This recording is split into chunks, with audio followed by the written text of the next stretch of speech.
بار بن اسود اللہ کے رسول صلی اللہ علیہ وسلم کی سب سے بڑی صاحبزادی کا قاتل ہے۔ حضرت زینب رضی اللہ تعالی عنہ آ رہی تھی مکہ سے مدینہ کی طرف، اس نے نیزہ مارا، آپ گر گئیں۔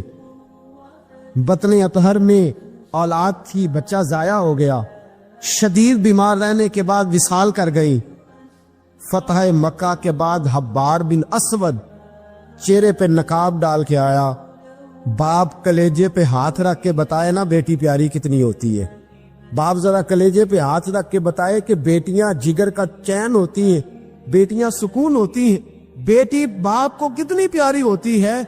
بیٹی کا قاتل سامنے کھڑا ہو گیا، چہرے پہ نقاب ڈالا ہے، کہتا یا رسول اللہ صلی اللہ علیہ وسلم بہت بڑا دشمن بھی آ جائے تو آپ معاف کر دیتے ہیں۔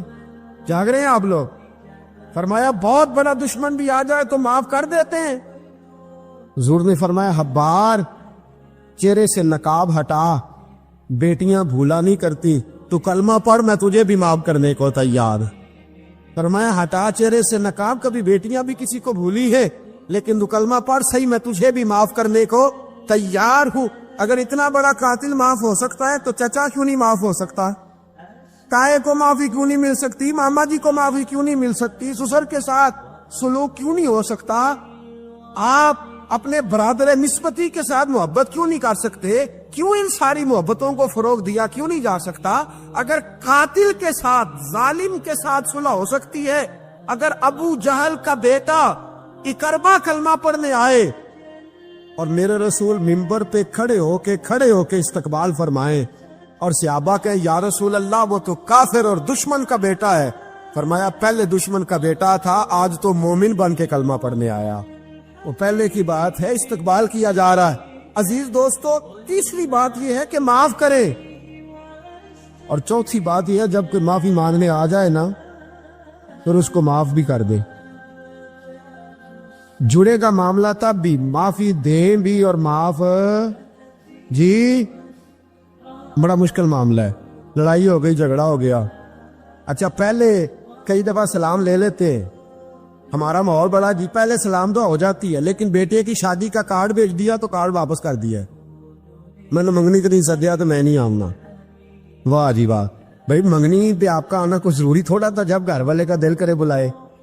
پھر وہ ساری برادری کو لے کے دروازے پہ گیا، پر پھوپھی کہتی ہے میں آتی ہی نہیں، ماما جی کہتے ہیں تو جو مرضی کر لے، یہی تو موقع آیا ہے۔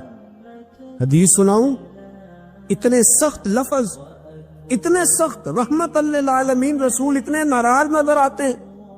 حضور نے فرمایا ترغیب و ترہیب میں حافظ منذری رحمت اللہ علیہ حدیث لائے، رسول رحمت صلی اللہ علیہ وسلم نے فرمایا جس سے اس کا بھائی معافی مانگنے آیا اور اس نے معاف نہ کیا، جس سے اس کا عزیز، اس کا دوست، اس کا رشتہ دار، اس کا مومن بھائی معافی مانگنے آیا اور اس نے معاف نہ کیا، فرمایا اگر معاف نہیں نہ کرنا تو میرے حوض کوثر پہ نہ آئے، میں جام نہیں پلاؤں گا۔ حوض کوثر پہ بالکل نہ آئے، مجھ سے جام کا مطالبہ نہ کرے، سخت گرمی کے ماحول میں میں نہیں جام پلاتا، اگر مجھ سے جام لینا ہے میرے ہاتھوں سے تو جب بھی کوئی معافی مانگنے آئے فوراً معاف کر دیا کرو، جب بھی کوئی۔ اور معافی بندے کے لیے نہیں دینی، اللہ کی رضا کے لیے دے دی۔ بندے میں تو کوتاہیاں موجود رہیں گی، بندے میں تو غلطیاں موجود رہیں گی۔ آج اختلافات ہیں رشتہ داروں میں، اتنے اختلافات کے سال فوتگی ہو گئی، ایک شخص فوت ہو گیا جو کسی کا نانا ہے، کسی کا پوت، کسی کا نانا لگتا ہے، کسی کا دادا لگتا ہے، کسی کا ماما لگتا ہے، کسی کا چچا لگتا ہے، کسی کا پھوپھا لگتا ہے، لیکن لڑائیاں ہی بڑی ہیں۔ بیچارہ فوت بھی ہو گیا، انتقال ہی کر گیا، اب بھی جناب آتے ہیں تو سیدھے جنازہ گاہ، اس کے لیے نہیں، لوگوں کو دکھانے کے لیے۔ جنازہ گاہ آئے، جنازہ پڑا اور لوٹ گئے۔ بھئی اتنی نفرت کے مرنے والا ماری گیا ہے اور ہم ابھی تک درگزر کرنے کو تیار نہیں۔ میرے رسول کریم صلی اللہ تعالی وسلم نے فرمایا اگر تو چاہتا ہے کہ تیری عمر بھی زیادہ ہو اور تیرا رزق بھی زیادہ ہو تو اپنے رشتہ داروں سے اچھا سلوک کر، اللہ دونوں چیزوں میں برکتیں پیدا فرما دے گا۔ کن سے اچھا سلوک کر جی؟ یہ نہیں فرمایا وہ بھی جواب نہیں اچھا ہی کرے تو تب ہے۔ سب سے افضل صدقہ کون سا ہے؟ غریب کو دینا، مسکین کو دینا، یتیم کو دینا، مدرسے کو دینا، مسجد کو دینا، سب سے افضل صدقہ۔ اچھا یہ حدیث آپ نے پتا کیا کرنا جو میں سنانے لگا ہوں، یہ گھر جانا ہے، اس کو لکھ لینا ہے اور اس کو نہ پڑھنا ہے کبھی کبھی کھول کے کہ یہ کیا جملے ہیں حضور سید عالم کے، محبوب پاک کے، یہ کیسے عجیب حضور نے فکرے اور کس انداز میں سمجھا دیا، کتنی خیر ڈیل دی اپنے غلاموں کے دلوں میں۔ حضور نے فرمایا غلاموں پتہ ہے سب سے افضل صدقہ کون سا ہے؟ ایک صحابی کہنے لگے حضور یتیم کو دینا، فرمایا نہیں۔ سب سے افضل صدقہ کون سا ہے یا رسول اللہ؟ مسکین کو دینا، فرمایا نہیں۔ سب سے افضل صدقہ حضور مسافر کو دینا، فرمایا نہیں۔ سب سے افضل صدقہ یا رسول اللہ مجاہدین اسلام کو دینا، فرمایا نہیں۔ حضور پھر بڑی قابل غور حدیث، جاگیے گا ذرا آنکھ کھولیے گا، ذرا ٹیک چھوڑیے گا، ذرا عجیب انداز دیکھیے گا میرے ماں بھئی حدیث میں فکرے کیسے بیان فرمائے۔ رسول پاک نے فرمایا تیرا رشتہ دار ہو، سب سے افضل صدقہ کیا ہے؟ تیرا، بولیے یار، تیرا رشتہ دار ہو اور غریب ہو، حقدار ہو، اور اگلے لفظ بڑے عجیب ہیں، تیرا رشتہ دار ہو، غریب ہو اور تجھ سے ناراض ہو۔ کیسی بات ہے؟ فرمایا تیرا رشتہ دار ہو، غریب ہو اور تجھ سے ناراض ہو، فرمایا کسی بھی طریقے اس کے گھر صدقہ پہنچا دے، سب سے افضل صدقہ کرنے کا ثواب لکھا جائے گا۔ سب سے افضل صدقہ، تیرا رشتہ دار بھی ہو، ضرورت مند بھی ہو اور تجھ سے، سبحان اللہ، ہمارا تو حال یہ ہے کہ اس کو کسی طرف سے آتا بھی ہو تو ہم روک دیتے، کہتے ہیں نہیں ایڈا تگڑا کام کرے تسی یہ نکالی دیندے ہو، یہ چار منڈے نے کما کے کھان ہو، صاحب اس کو کیا بھائی؟ فرمایا تیرا رشتہ دار ہو، حقدار ہو، ضرورت مند ہو، شرط یہ بھی لگا دی کہ ساتھ تجھ سے ناراض بھی رہتا ہو، اس کو تو صدقہ دے گا تو اللہ تجھے سب سے افضل صدقہ کرنے کا ثواب عطا۔ تو توڑنے والوں نہ بنو، جوڑنے والے بنو، جوڑ جاؤ۔ محبوب پاک سید عالم صلی اللہ تعالی علیہ وسلم نے فرمایا لا يدخل الجنت قاطع، فرمایا جو رشتے توڑنے والا ہے جنت میں نہیں جائے گا، جو رشتے توڑنے والا ہے وہ جنت میں نہیں جائے گا۔ الذین ینقضون عہد اللہ من بعد میثاقہ ویقطعون ما امر اللہ بہ ان یوصل ویفسدون فی الارض، فرمایا جو رشتے توڑے گا وہ تو زمین میں فساد برپا کر دے گا، وہ زمین میں اولئک هم الخاسرون، یہ وہ لوگ ہیں دنیا میں بھی نقصان اٹھائیں گے اور آخرت میں بھی نقصان اٹھائیں گے رشتہ داریاں جوڑنے۔ اور یہ نہیں فرمایا کہ وہ تجھ سے اچھا سلوک کرے تب ہی ہے، سامنے والا بھی سیاںا ہی ہو تو تب ہے، تو نے اس کے لیے اس نے سلوک نہیں کرنا، تو نے تو اپنے اللہ رسول کو راضی کرنے کے لیے اس نے سلوک کرنا ہے، اس کے لیے تھوڑی کرنا۔ سل من قطع کا لفظ کیا ہے؟ اور میں آپ کو ذاتی بات بتاتا ہوں، ایک آدھ دفعہ یہ تجربہ کر کے دیکھا، اس میں خیر ہی بڑی ہے۔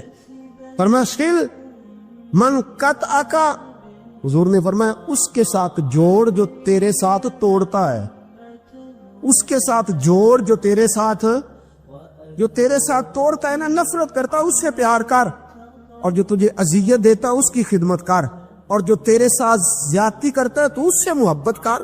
اصل پیار تو یہ ہے، جوڑنے والے سے تو سارے جوڑ لیتے ہیں، محبت کرنے والے سے تو سارے محبت کر لیتے ہیں۔ فرمایا سل من قطع کا، اس کے ساتھ جوڑ جو تیرے ساتھ توڑے، جو نفرت کرے اس سے پیار کر، پھر تیرے ضعف کا پتہ چلے گا، پھر تیرے حوصلے کا پتہ چلے گا، پھر تیری دلیری سمجھ میں آئے گی۔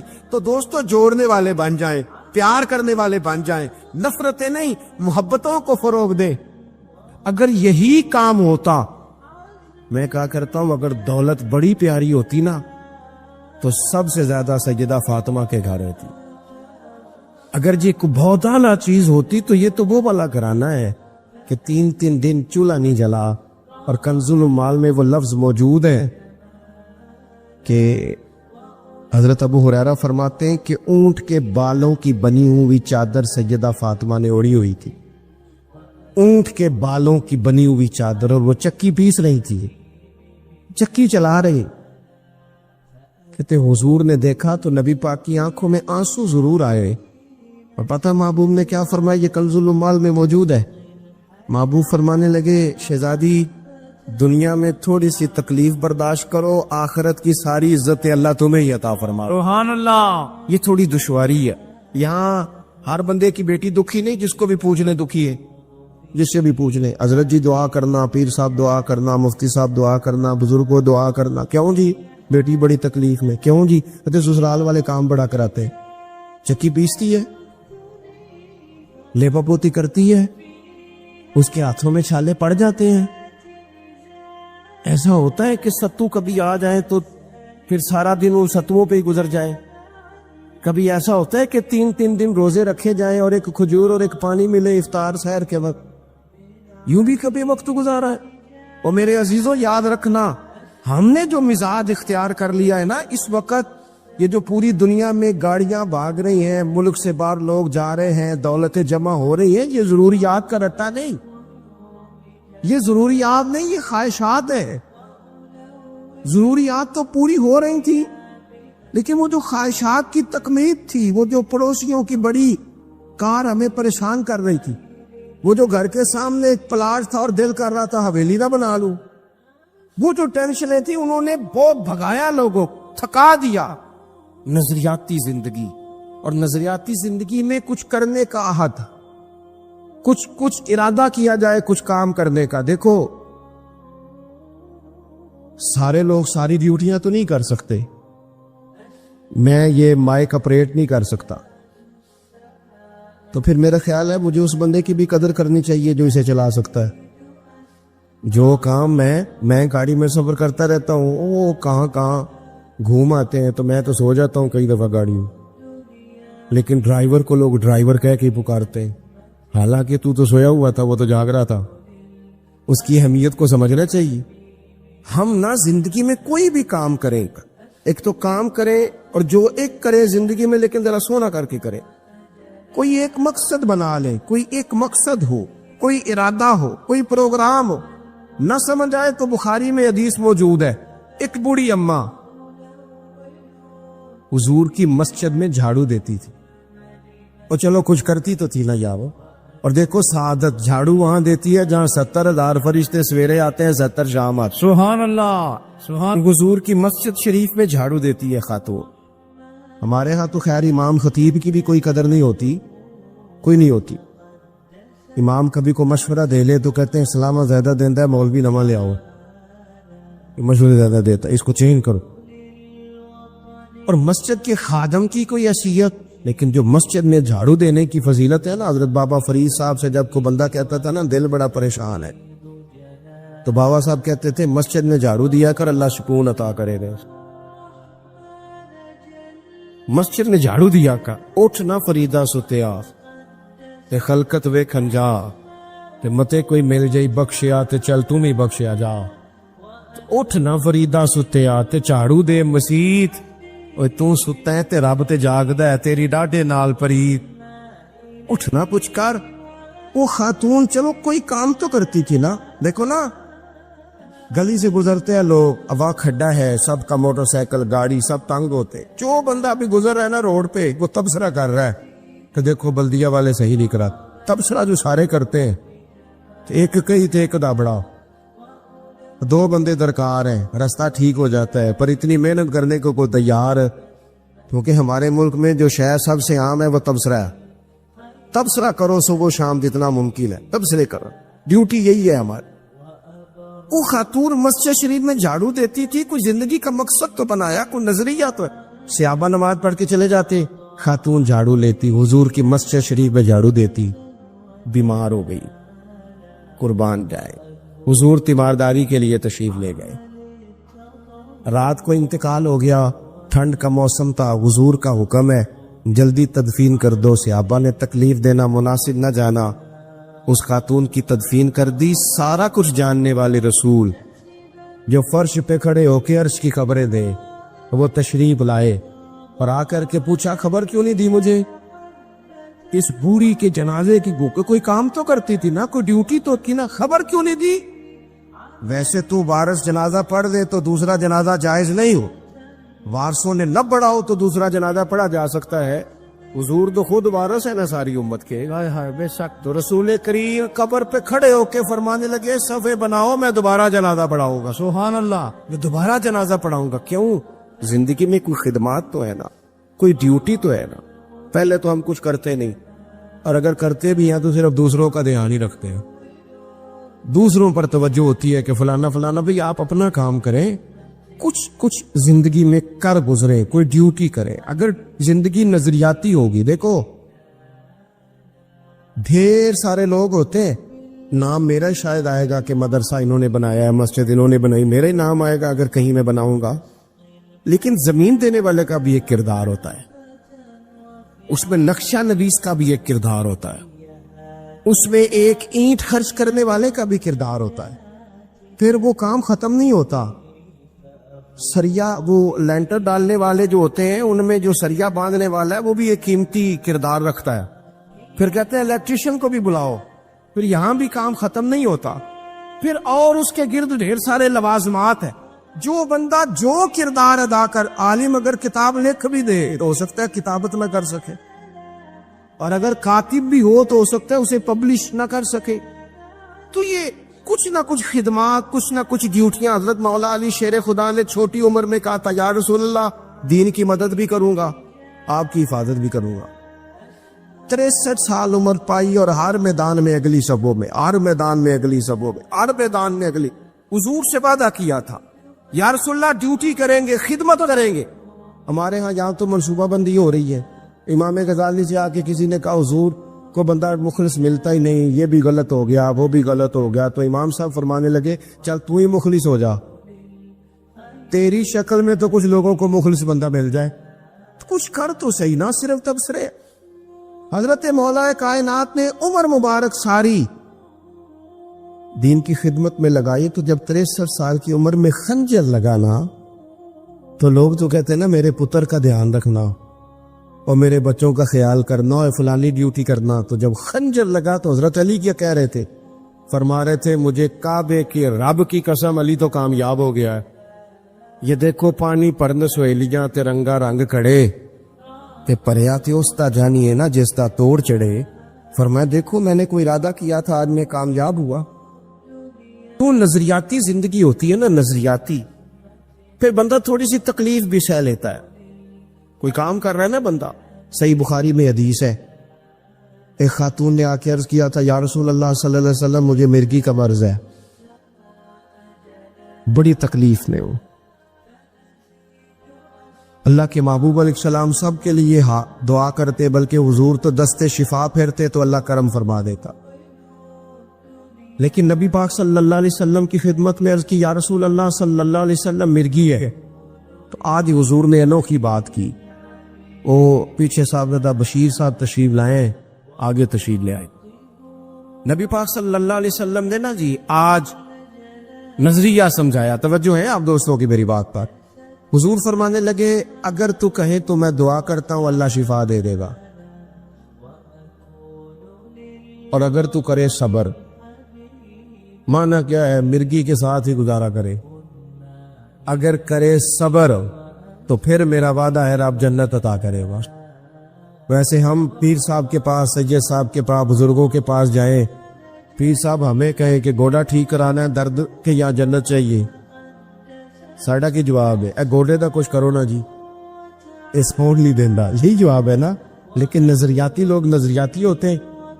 نبی پاک صلی اللہ علیہ وسلم نے فرمایا کہ تو بتا, اگر تو کہے تو دعا کرتا ہوں اللہ شفا دے دے گا, اور اگر صبر کرے تو پھر تیرے لیے جنت ہے. اس خاتون نے ایک منٹ نہیں لگایا سوچنے پہ. یہ نظریاتی لوگ ہوتے.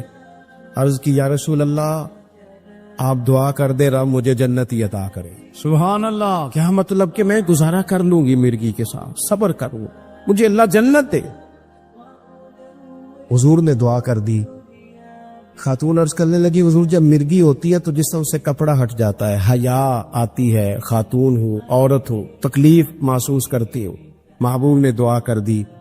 صحابہ کہتے ہیں جتنی بھی مرگی ہوتی تھی اس کے کپڑے نہیں جسم سے ہٹتے تھے, جتنی مرضی بھی ہو کپڑا قائم رہتا تھا. دیر تک وہ بوڑھی اماں زندہ رہیں. خواتین ایک دوسرے سے کہا کرتی تھی کسی نے جنتی دیکھنی ہے تو اس بی بی کو دیکھو، اسے دنیا میں حضور نے جنت کی بشارت۔ نظریہ ہوتا ہے، نظریہ۔ ویسے آنا جانا، تصویریں بنانا، گھومنا پھرنا، پلاننگ کرنا چلتا رہتا ہے، لیکن جو نظریاتی لوگ ہوتے ہیں انہیں ذرا تھکاوٹ بھی تھوڑی ہوتی ہے۔ نظریے کے لیے کام کر رہے ہیں نا، وہ بھاگتے ہیں، ان کا بھاگنا انہیں تھکاتا نہیں۔ جب آپ نظریاتی ہیں تو صبح قیامت پہ نظریاتی اور غیر نظریاتی لوگوں کا نتیجہ کیا ہے؟ یوم نحشر المتقین الی الرحمن وفدا۔ اللہ فرماتے یہ جو متقی ہوں گے نا، انہیں رب کی بارگاہ میں پیش کیا جائے گا قیامت میں، پر مہمان بنا کے پیش کیا جائے، ان کا میزبان رب ہوگا، چونکہ انہوں نے زندگی تقوی میں گزاری، محتاط وقت گزارا۔ وَنُسُوقُ الْمُجْرِمِينَ إِلَىٰ جَهَنَّمَ وِرْدًا، اور یہ جو مجرم ہیں جنہوں نے جرم کیے، من پسند زندگی گزاری، فرمایا انہیں پیاس سے ہانک کے دوزخ میں پھینک دیا جائے، پیاس سے ہانکے جائیں گے جہنم کی طرف۔ اپنی زندگی میں کچھ ارادہ کریں، دیکھیں دھوپ چھاؤں آئے گی۔ وہ ہمارے یہاں کچھ لوگ کہتے ہیں دو کی بڑے ہیں جی، ہنسے کیسے؟ تو میں کہا کرتا ہوں کہ اتنی تکلیفیں کسی کو نہیں آئیں جتنی حضور کو آئی ہیں۔ پر آپ فرمان پڑھیں، حضرت حارث بن عبداللہ کہتے ہیں میں نے تو مدینے والے محبوب کو جب بھی دیکھا ہے مسکراتے دیکھا ہے۔ سارے کام 7 سال چلتے ہیں لیکن اپنی زندگی میں کوئی مقصد ہونا۔ یہ جن بزرگوں کے ہم آراس میں آتے ہیں نا، انہوں نے کوئی مقصد حیات بنایا۔ یہ مت سمجھنا کہ ساری زندگی پھولوں پہ گزری، یہ اس وغیرہ یہ سارے کام بعد میں ہوتے ہیں، ورنہ ڈھیر سارے صوفیاء ایسے ہیں جنہوں نے روڑے کھا کے وقت گزارا، بڑے ٹھیک ٹھاک روڑے کھائے، بڑی تکلیفیں برداشت کی، اور ان کی اگر آپ تاریخ پڑھیں گے تو بڑا کچھ ان کے ساتھ کیا گیا، بڑے معاملات ہوئے۔ ایسا نہیں یہ شہادت گاہ الفت میں قدم رکھنا لوگ آسان سمجھتے ہیں مسلمان ہونا، یہ بڑا مشکل کام ہے، اس سے ہو کے گزرنا پڑتا ہے۔ لیکن ڈیوٹی کریں، کوئی کام کریں، کچھ اپنے ذمے لے۔ یہ جو ہم وقت گزار رہے ہیں نا جی، آپ یہاں کو بیٹھے کہتے ٹائم پاس کر رہا ہوں، تو میں کہتا ہوں اتنا ٹائم کہاں سے آیا جو آپ کو پاس کرنا پڑا؟ بہت سارے لوگ کہتے ہیں جی میں بور ہو رہا ہوں، تو میں کہتا ہوں یار بور ہونے کا ٹائم بھی تو ہونا چاہیے نا بندے کے پاس۔ آپ کے پاس ٹائم زیادہ ہے اس لیے بور ہو رہے ہیں، ہمیں تو ٹائم ہی نہیں ملتا بور ہونے کا۔ تو جب کوئی کام کرنا ہے آپ نے، جب آگے بڑھنا ہے، کچھ مقاصد حسنہ حاصل کرنے، کچھ امور خیر سر انجام دینے، پھر زندگی میں ان کو طے کریں اور ان پر کام شروع کر دیں۔ رکھا حضرت فاطمہ کی بھی 6 اولادیں با اختلاف روایات بیان کی گئی ہیں، 3 بیٹے تھے اور 3 بیٹیاں تھیں۔ 3 بیٹے تھے، امام حسن، امام حسین اور امام محسن۔ امام محسن کا جلدی انتقال ہو گیا چھوٹی عمر میں، اس لیے زیادہ تذکرہ نہیں۔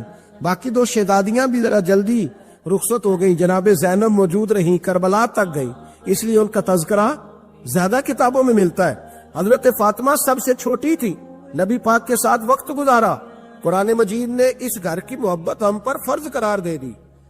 لا اسألکم علیہ اجرا الا المودۃ فی القربى، فرمایا محبوب ان سے کہہ دو کہ میں تبلیغ پر تم سے کوئی اجر نہیں مانگتا، ہاں میرے اہل بیت سے پیار کرتے رہنا، میرے گھر والوں سے پیار کرتے رہنا۔ اور حضور نے فرمایا الفاطمہ تو بدعۃ منی، فرمایا فاطمہ میرے جگر کا ٹکڑا ہے، جس نے میری بیٹی فاطمہ سے پیار کیا اس نے مجھ سے پیار کیا۔ اور یہ بخاری مسلم ہے، مشکات ہے، فرمایا جس نے میری بیٹی سے بغض رکھا اس نے مجھ سے بغض رکھا۔ کل نمازیں پڑھے نا، بالغ ہونے سے لے کر کل نمازیں، بالغ ہونے سے لے کر کل نمازیں پڑھے۔ لو بڑی بات کرنے لگا، اور بالغ ہونے سے لے کر کوئی نماز قضا نہ کرے، اور جب ہر سال بالغ ہونے کے بعد حج آئے تو حج بھی کرے، ہر سال رمضان آئے تو روزے بھی رکھے، ہر سال زکوٰۃ بھی دے، غریبوں کی مدد بھی کرے، میٹھا بھی بولے، خلوص بھی رکھے، رویے بھی ٹھیک رکھے، پر نبی پاک کے اہل بیت سے پیار نہ کرے تو ان ساری نیکیوں کے باوجود جب مرے گا تو بے ایمان مرے گا، بے ایمان مرے گا، بے ایمان۔ اور اگر اہل بیت نبوت کے ایمان پر مرے گا تو من مات علی حب آل محمدن مات شہیدا۔ حضور نے فرمایا، امام رازی نے حدیث لکھی ہے، فرمایا جو میرے گھر والوں سے محبت کرتا ہوا مر گیا وہ سادی موت نہیں مرا، اللہ نے اسے شہادت کا درجہ عطا فرمایا ہے۔ تو سب سے پہلی بات یہ کہ حضرت فاطمہ سے، نبی پاک کے اہل بیت سے پیار کرنا، یہ ایمان کا حصہ ہے۔ یہ ضروری ہے. ایک بات یہ ہے کہ ان سے محبت، اور دوسری بات یہ ہے کہ کسی کی محبت جو ہوتی ہے نا، اس کا معنی یہ نہیں کہ آپ کو کسی سے پیار ہو گیا تو آپ اس کے دشمن تلاش کرنے شروع کر دیں، بلکہ جس سے محبت ہوتی ہے تو محب کا دل کرتا ہے کہ میرے محبوب سے ساری دنیا ہی پیار کرے. اب عجیب فلسفہ ہے نا لوگوں کا، اہل بیت سے پیار کرتے ہیں تو سب سے پہلے اہل بیت کے دشمن تلاش کرتے ہیں، اور سب سے پہلے اہل بیت کے دشمنوں پہ گفتگو کرتے ہیں. تو میں کہتا ہوں بڑے بیوقوف ہو، دشمن نہ تلاش کرو، غلام تلاش کرو، پیارے تلاش کرو ان کے. یہ غلط ہے تمہارا انداز فکر. تو جناب فاطمہ الزہرا سے حضور نے بڑی محبت کی. حضرت خدیجہ الکبریٰ رضی اللہ تعالی عنہ فرماتی ہیں کہ بڑا پیار کیا نبی پاک علیہ السلام نے حضرت فاطمہ سے. چھوٹی تھی نا. ادھر حضرت عائشہ صدیقہ کہتی ہیں کہ نبی پاک نے بڑی محبت فرمائی. مشکات میں حدیث ہے، کسی نے حضرت فاطمہ الزہرا حضرت عائشہ صدیقہ سے پوچھا، سچے باپ کی سچی بیٹی، صدیق کی بیٹی صدیقہ. کسی نے پوچھا کہ عائشہ حضور علیہ السلام کو سب سے زیادہ محبت کس سے تھی؟ تو حضرت عائشہ فرمانے لگی پوچھنے والی بات ہی کوئی نہیں، حضور سب سے زیادہ سیدہ فاطمہ سے پیار کرتے تھے. تو کہا پھر یہ بتائیں کہ مردوں میں حضور کو سب سے زیادہ پیار کس سے تھا؟ فرمایا یہ بھی پوچھنے والی کوئی بات نہیں، فاطمہ کے شوہر مولا علی سے. یہ حضرت عائشہ صدیقہ بیان کرتی ہیں ان کے شوہر سے. اب لوگ نا ترازو لے کے بیٹھے رہتے ہیں اور تولتے رہتے ہیں. پیر سید فیض الحسن شاہ صاحب آلو مہاروی رحمت اللہ علیہ، ان کے پاس بھی ایک بندہ چلا گیا تو اس نے کہا جی بتائیں حضرت عائشہ افضل ہے کہ حضرت فاطمہ؟ تو آپ فرمانے لگے تجھے یہ سوال ہی نہیں کرنا چاہیے تھا، اس لیے کہ تیرے اور میرے پاس کوئی ترازو موجود ہے. اس نے کہا جی نہیں آپ بتائیں، بتانا پڑے گا. آپ فرمانے لگے نہیں بتاتا. کہنے لگا نہیں بتائیں. فرمانے لگے چل میں ایک بات بتا دیتا ہوں، فیصلہ گھر جا کے کر لینا. اس نے کہا بتائیں. آپ فرمانے لگے کہ عائشہ بیٹی ہے ابو بکر صدیق کی اور فاطمہ بیٹی ہے نبی پاک کی. تو فرمانے لگے کہ ابو بکر کی جو بیٹی ہے نا وہ نبی پاک کی بیٹی سے افضل نہیں ہو سکتی. اور پھر فرمانے لگے کہ فاطمہ زوجہ ہے مولا علی کی اور عائشہ زوجہ ہے مصطفیٰ کریم کی. تو فرمانے لگے جو علی کی بیوی ہے وہ نبی کی بیوی سے افضل نہیں ہو سکتی. تو وہ کہنے لگا جی نتیجہ کیا ہے؟ فرمایا گھر جا کے نکال لینا. نتیجہ تو گھر جا کے نکال، یہاں ترازو پکڑ کے نہ بیٹھ. ہاں جو حضرت عائشہ نے کہا اس پر غور کر. حضرت عائشہ خود گواہی دیتی سب سے زیادہ حضور حضرت فاطمہ سے پیار کرتے. چھوٹی عمر تھی تو جناب خدیجہ انداز دیکھیے گا بیٹی کی محبت کا. حضرت خدیجہ فرماتی ہیں حضور جب گھر آتے نا تو دروازے پہ کھڑے ہو کے اونچی آواز میں فرماتے السلام علیکم. کہتے ہیں حضور نہ سلام لیتے، میں جواب دیتی اپنے گھر حضور آئے ہیں پر نبی پاک دروازے پہ ہی کھڑے ہیں. فرماتی ہیں کھڑے رہتے حضور، میں پھر تھوڑا ہنستی اور پھر میں کہتی فاطمہ سنتی ہو؟ اماں جی سنتی ہوں. فرمایا تمہارے ابا آ گئے ہیں دروازے پہ. تو فرماتی ہیں جناب فاطمہ وہاں سے دوڑ کے آتی اور رسول کریم کا دروازہ کھولتی، پھر نبی پاک کو انگلی سے پکڑ کے اندر لاتی. فرماتی جب تک وہ جاتی نہیں اللہ کے رسول دروازے پہ کھڑے رہتے. وہ انگلی پکڑ کے لاتی، پھر رسول کریم انہیں گود میں بٹھا لیتے. فرماتے وہ چھوٹی چھوٹی باتیں پوچھتی اور حضور ان کے بڑے بڑے جواب دیتے. وہ چھوٹی چھوٹی باتیں. بچپن کی ایک بات لکھی ہے ہمارے محدثین نے. ایک دن چھوٹی عمر میں، بالکل چھوٹی عمر میں حضرت فاطمہ نے پوچھا یا رسول اللہ میں اپنے رب کو کب دیکھوں گی؟ اللہ اکبر، عمر چھوٹی اور بات بڑی کر دی. میں کب دیکھوں گی؟ تو حضور نے فرمایا فاطمہ بڑی جلدی. رب کریم تمہیں جنت میں لے جائے گا اور ساری جنتی عورتوں کی سردار بنائے گا اور پھر میرا رب تجھے اپنا دیدار بھی کرائے گا. جناب فاطمہ تو زہرا رضی اللہ تعالیٰ عنہ چھوٹی چھوٹی باتیں کرتی. حضرت خدیجہ کہتی ہیں جب چلی جاتے نا حضور تو میں پھر بلاتی، میں کہتی ادھر آنا فاطمہ، کیا باتیں کر رہی تھی اپنے ابا سے؟ تو کہتی پھر وہ مجھے بتاتی بھی اور راضی بھی ہوتی. یہ سلسلہ آخر تک چلا. یہ حضرت فاطمہ سے راز کی باتیں کرنا حضور کا آخر تک چلا. بخاری مسلم میں حدیث، وہاں راوی حضرت خدیجہ ہے، یہاں راوی حضرت عائشہ صدیقہ ہے.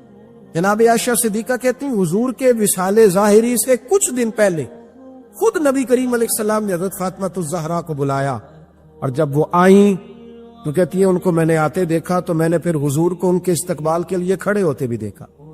پھر حضور نے ان کا ماتھا چوما، جہاں بیٹھے تھے وہاں بٹھایا پہلو میں بیٹھ گئے اور فرماتے ہیں پھر باپ بیٹی باتیں کرنے لگے. میں کوئی چیز بنا رہی تھی تو جناب عائشہ کہتی ہے میں نے دیکھا کہ حضور نے ان کے کان میں کوئی بات کہی تو جناب فاطمہ رونے لگ گئی.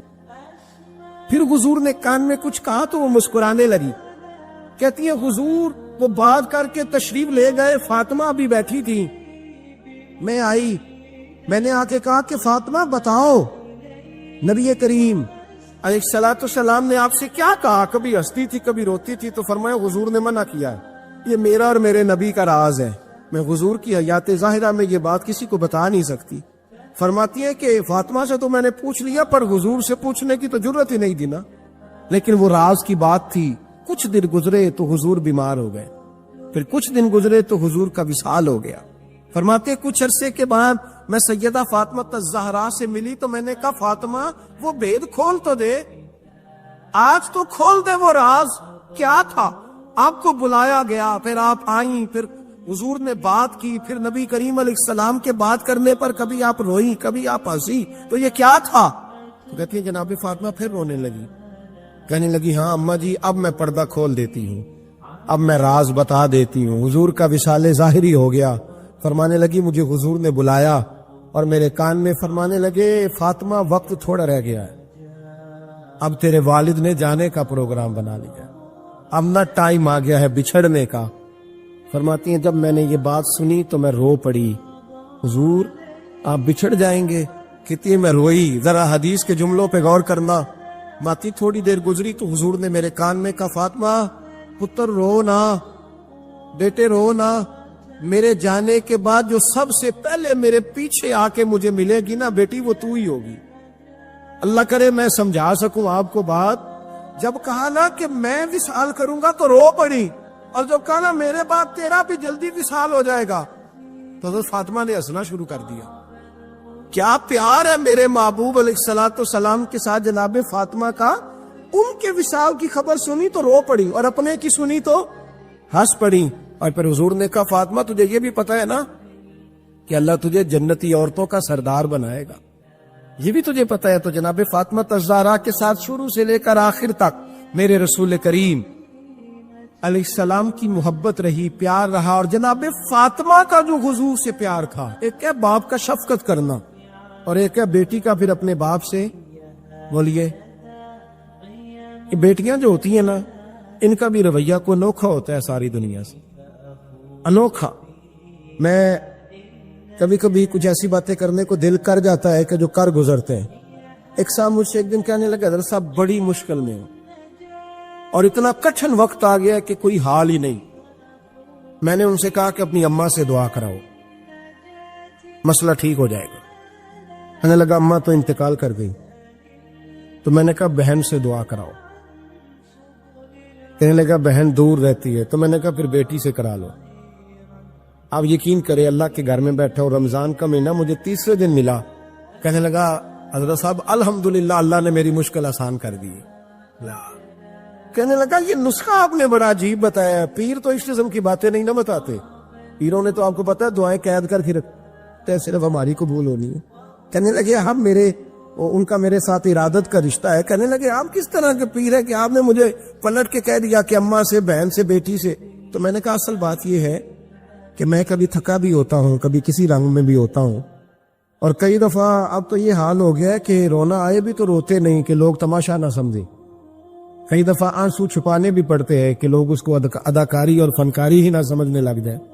تو میں نے کہا یہ جو بیٹی ہوتی ہے نا, یہ جو بہن ہوتی ہے, یہ جو ماں ہوتی ہے, اس کو اشارتاً بھی آپ کان میں کہہ دینا مشکل میں ہوں تو یہ رات کو رو رو کے مصلی بھگو دیتی. یہ رو رو کے دعا مانگتی ہے بیٹے کے لیے, بھائی کے لیے, باپ کے لیے. اس کا اعلان ہر بیٹی پیار کرتی.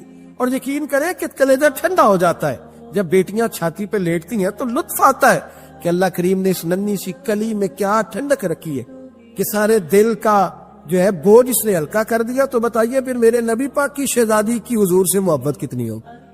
چھوٹی سی عمر تھی حضرت فاطمہ کی جب حضرت خدیجہ وصال کر گئی. تو کسی نے کہا فاطمہ سب سے پہلے گھر سے کب نکلنا ہوا؟ تو بخاری مسلم میں حدیث ہے, اللہ کے نبی نا بیت اللہ شریف کے سامنے سجدے میں تھے تو ابو جہل کو شرارت سوجی.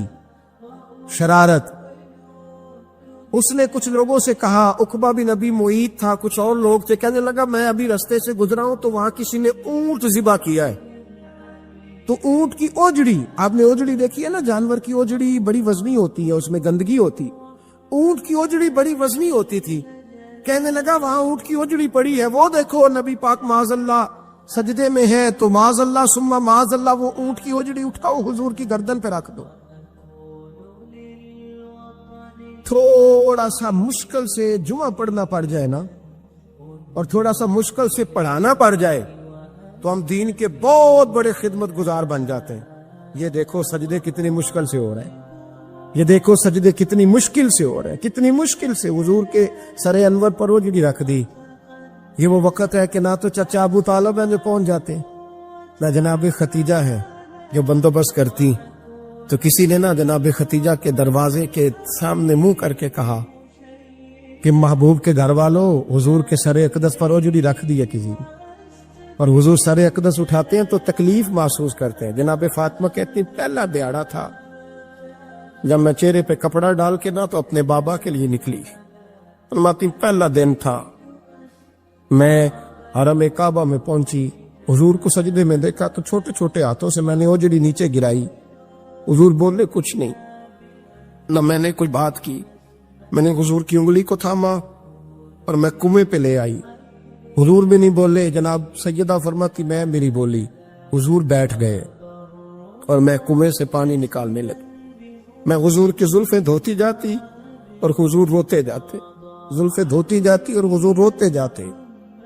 پھر حضرت فاطمہ نے جب حضور کی زلفیں دھو لی تو ہاتھ اٹھائے، کہا اے اللہ جنہوں نے میرے بابا کو تکلیف دی ہے نا ان کو برباد کر دے۔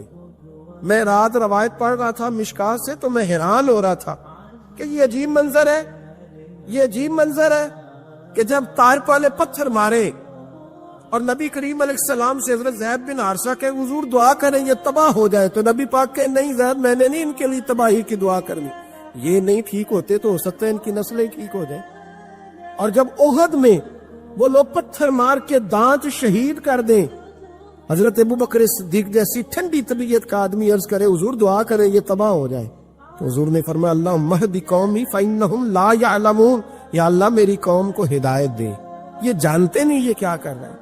حضور نے کبھی بھی کسی کے لیے دعائے ضرر نہ فرمائی، لیکن آج یہ عجیب منظر ہے، شاید یہ واحد وہ وقت ہے کہ جناب فاطمہ الزہرا نے جب کہا نا کہ اے اللہ انہیں برباد کر دے انہوں نے آج میرے والد کو تکلیف دی ہے، حضرت فاطمہ کی دعا سن کے تو حضور نے بھی ہاتھ اٹھائے، کہا اے اللہ جیسے میری بیٹی کہتی ہے نا ویسے ہی کر دے، اللہ کر دے انہیں برباد، فاطمہ جیسے کہتی ہے ویسے، اللہ کرے آپ کو سمجھ آئے میری بات کی کہ وہاں جہاں شدید تکلیف دی گئی وہاں حضور نے کسی کے لیے ایسی دعا، اور یہاں فرمایا اللہ جیسے فاطمہ کہتی ہے ویسے۔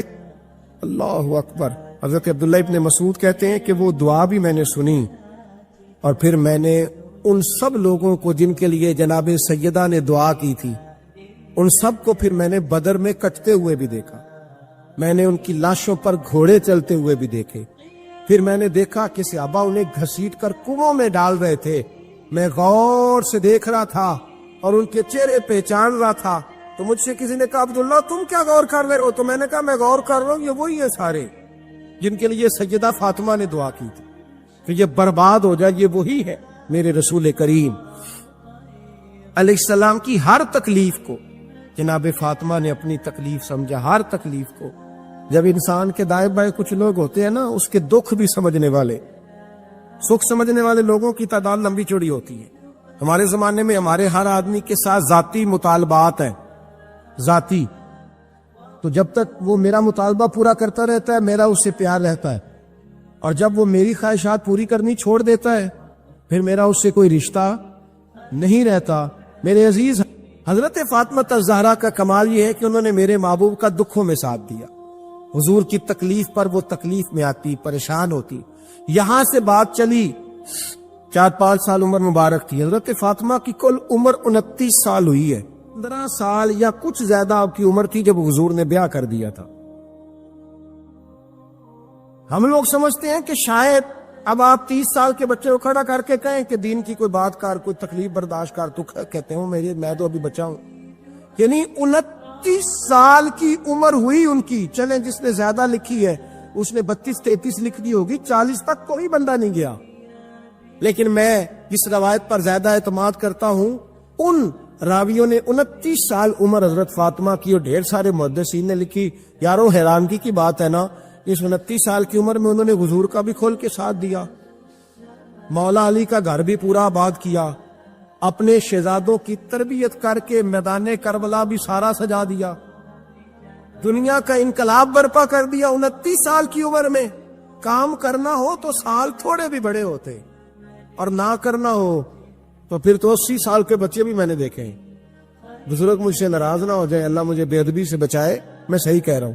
میں نے 80 سال کے بچے بھی, آپ نے بڑے تب ہونا ہے جب آپ نے نفسیاتی طور پہ بڑے ہونا ہے, لیکن آپ کی عمر ہو گئی ہو 70 سال, لیکن تصویروں کی خواہش ابھی بھی نہ جاتی ہو.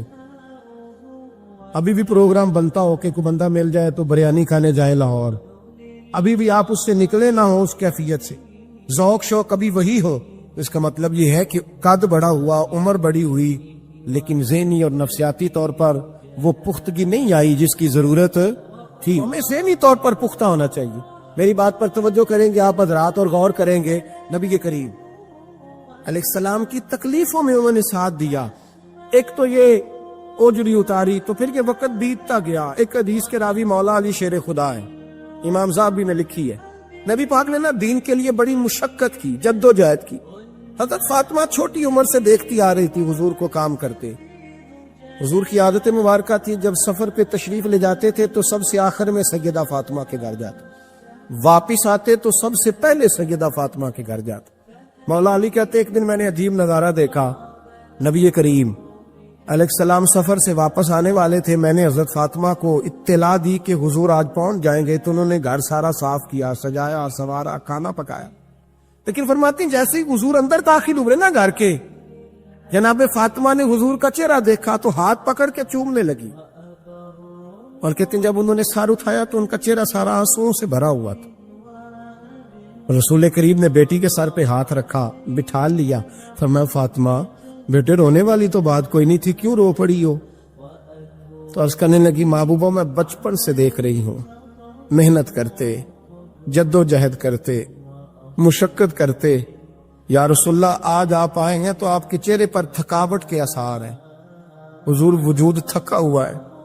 یا رسول اللہ میں نے ساری زندگی آپ کو کام کرتے دیکھا ہے, مدینے والے حبیب مجھے بتا تو صحیح کام کب تک کرنا ہے؟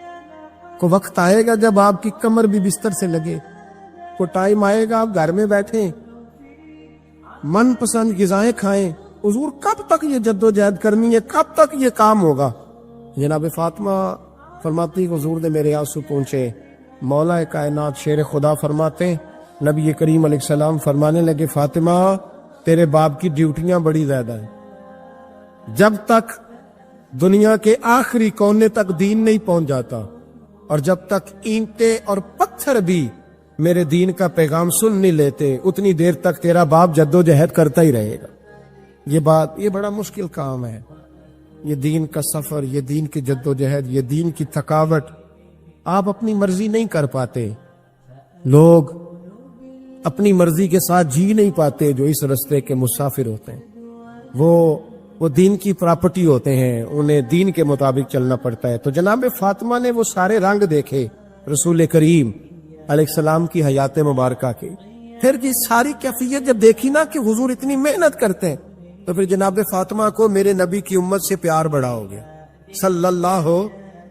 سمجھیے گا اس بات کو, امت مسلمہ سے حضرت فاطمہ کو بڑا. امام حسن کہتے ہیں میری امت سارے کام کرتی تھی گھر کے. اب تو شہزادے ہیں نا ہمارے بچے, کام اور بچی, یعنی بچی میکے سے واپس آتی ہے تو سب سے بڑا دکھڑا یہ سناتی ہے کہ وہ کام بڑا کراتے ہیں. یہی ہے نا دکھڑا؟ ہاں نہ تو کریں. سب سے بڑا دکھڑا کیا ہے؟ پتہ نہیں کیا کراتے ہوں گے, ہال نہیں چلوا لیتے کہیں, یا کچھ چکی نہیں پسوا لیتے, پتہ نہیں کون سا ایسا کام ہے. اور میں آپ ناراض نہ ہو جانا, میں بھی بیٹی کا باپ ہوں, میں بھی بہنوں کا بھائی ہوں, میں بھی اس بات کو سمجھتا ہوں. لیکن ایک بات ذہن میں رکھنا کہ یہ بات نہیں ہے کوئی کرنے والی کہ سارے بچی کے ماں باپ جمع ہو کے پہنچ جاتے ہیں ہماری بچی جی کام بڑے کرتی ہے. مثلاً کیا کرتی ہے؟ کیا کرتی ہے وہ؟ آؤ میں بتاؤں میرے مصطفیٰ کی بیٹی کیا کرتی تھی. میں نے سینکڑوں دفعہ یہ بات کی اور میرا دل کرتا ہے روزانہ کروں، پھر کرتا ہوں. دنیا میں کوئی اتنا غریب ہے جس کی بیٹی اتنا کام کرے کہ ہاتھوں پہ چھالے پڑ جائیں؟ ہے کوئی اتنا غریب تو اٹھ کے بتائے کہ میری بیٹی سسرال میں اتنا کام کرتی ہے کہ چھالے پڑ جاتے؟ میں دکھاتا ہوں. میرے رسول کی شہزادی کو چھالے پڑ جاتے. کچا مکان جناب فاطمہ جناب فضا آپ کی لونڈی تھی، ان سے مٹی منگاتی اور گھر میں لیپا پوتی کرتی، پھر جھاڑو دیتی. امام حسن اور حسین کے درمیان پورے سال کا فرق نہیں، 11 مہینے کا فرق. دونوں بچوں کو سنبھالتی. جناب علی کی والدہ حضرت فاطمہ بنت اسد بوڑھی تھی. جناب فاطمہ وہ کھول کے نوکری کرتی کہ حضرت فاطمہ بول پڑتی. حضرت فاطمہ بنت اسد بول پڑتی، کہتی بیٹے فاطمہ میرا اتنا نہ خیال رکھا کر، تیرے اپنے بھی بچے ہیں. جناب فاطمہ فرماتی آپ صرف علی کی ماں تو نہیں نا، آپ میری بھی تو ماں ہے نا.